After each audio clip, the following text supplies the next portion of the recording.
Ever since the birth of Islam, there has been a divide between the moderates and the extremists, between the men and women who believe in an enlightened, tolerant society and those who promote an extreme and violent interpretation of Islam. Throughout most of the 1980s, my country Pakistan had to endure the tyrannical regime of General Zia, a brutal military leader and religious extremist.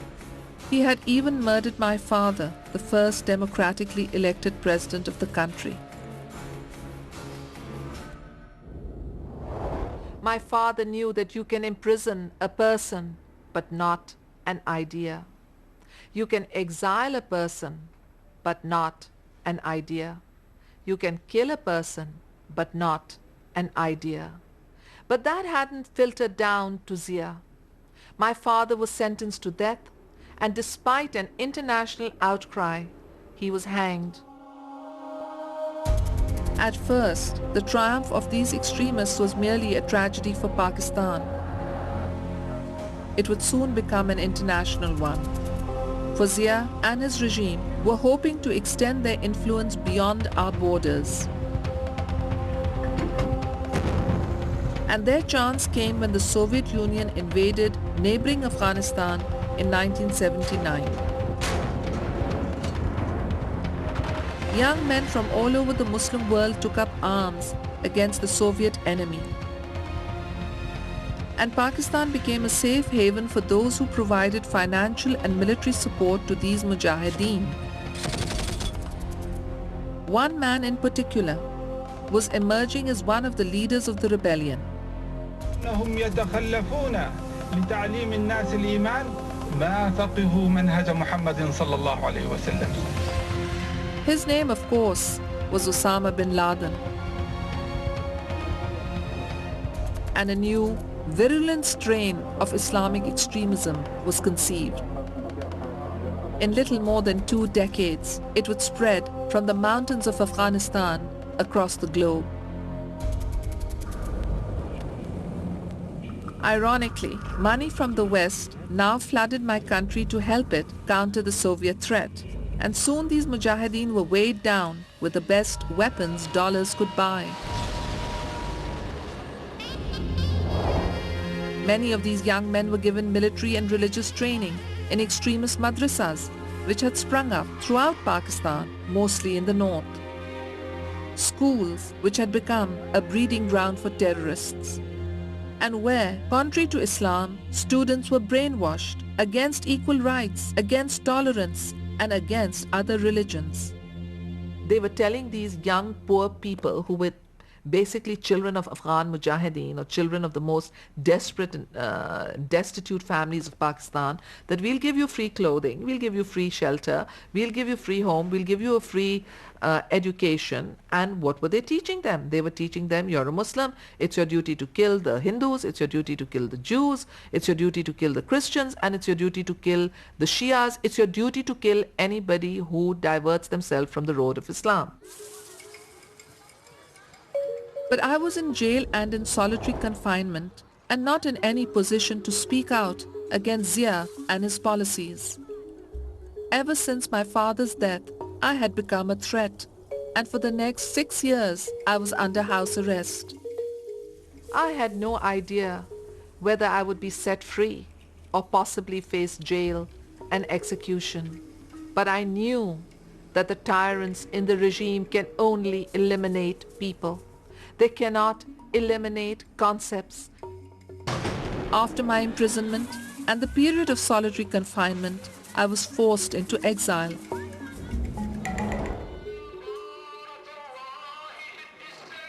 Even if the West supported him, I was determined to continue the fight against Zia.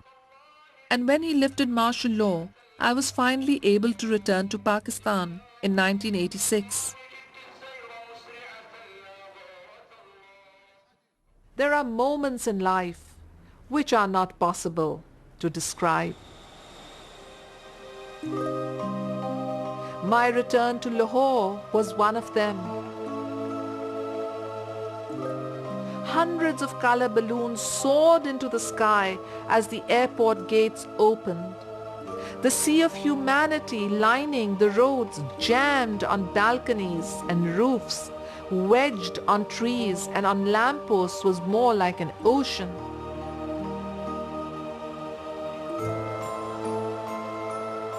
The black, green and red colors of the PPP seemed the only colors in Lahore that day.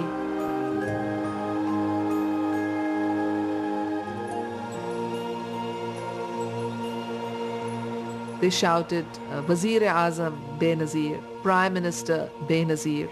And for the first time, it dawned on me that I was a possible contender for the Prime Ministership of Pakistan. We could have taken over power yesterday if my party had believed in violence, if we had believed in bloodshed.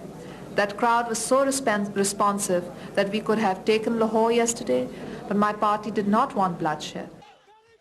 Elections were called for the summer of 1988. As the campaign picked up, there were many who said that I couldn't be elected Prime Minister because I was a woman.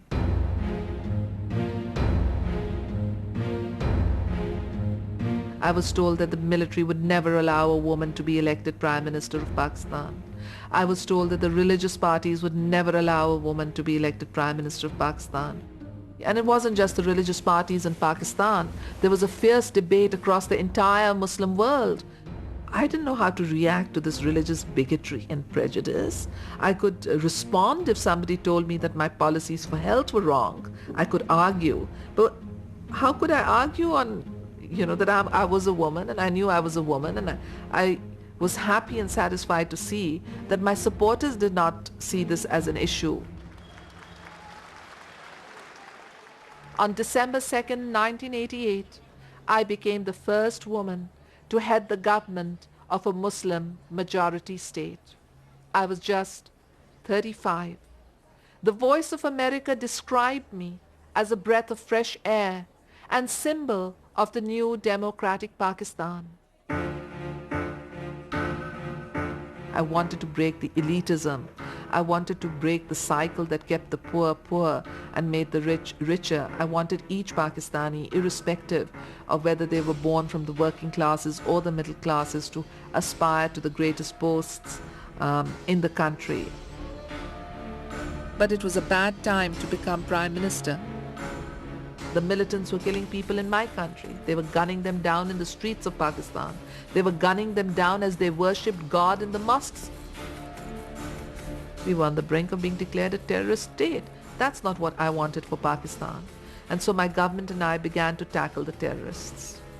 I worked very closely with my military and with my intelligence, said fan out, go to all these madrasas that are political and tell them they're not going to teach hate. If they want to live in Pakistan, they have to live by our laws, and our laws say no interference in other countries. But the reactionaries fought back.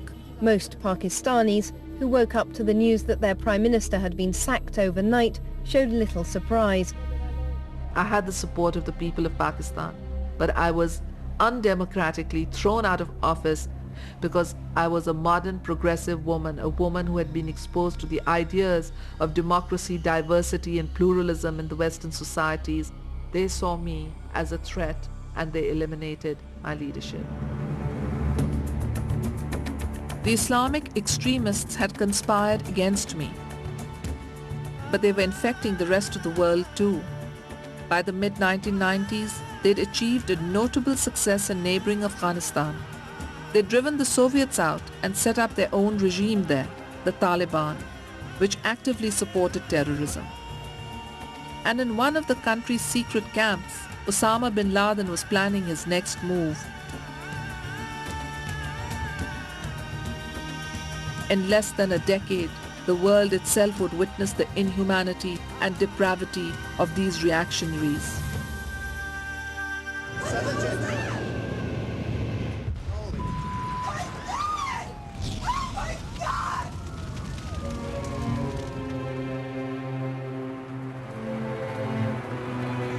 On the 11th September 2001, 2 planes flew into New York's World Trade Center,